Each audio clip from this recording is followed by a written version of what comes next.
Alright, good morning. It's Friday morning and we're in Pueblo Nuevo, Honduras again.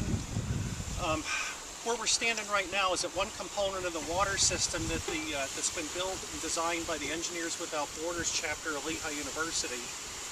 It's been designed completely by the chapter and built by the chapter along with the people of Pueblo Nuevo. There's sort of two important questions here to be answered, and the first, they revolve around how and why. And let's answer the why for the water system first. You know, why a water system for this town down here? The why is easy, and the town doctor has determined that about half of the people that he sees in his office come in because of waterborne illnesses. So that's a water quality issue. And as far as a water quantity issue, people frequently have times where they turn on the tap and basically nothing comes out. So that's the why. The how this was built was completely by Lehigh University Engineers Without Borders students. The students were responsible for design and implementation of everything that you see here. This project has spanned over a couple of years and several generations of students. One of the previous generations of students that was here did a site assessment of the town, and what the site assessment involved was surveying and mapping of the town. It involved surveying and talking with people. It involved a feasibility study to see what we would be involved in doing a project here, and also some checking of the water quality to see what sorts of diseases or bacteria were in the water. So that was sort of the first phase of the project.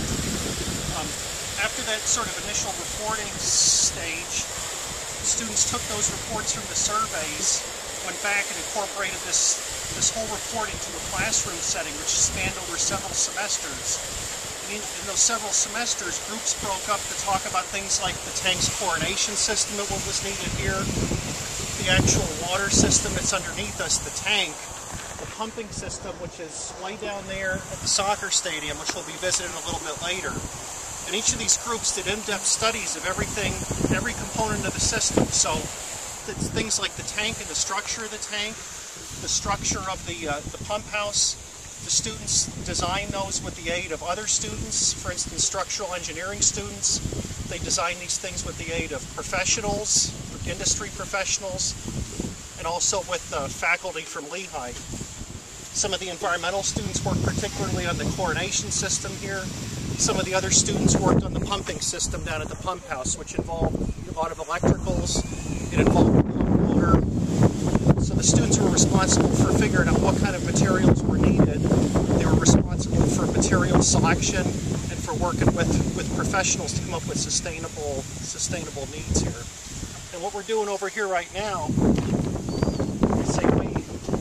students are doing water testing. We're running a system test this morning, so we're checking chlorine levels and calibrating the chlorinator.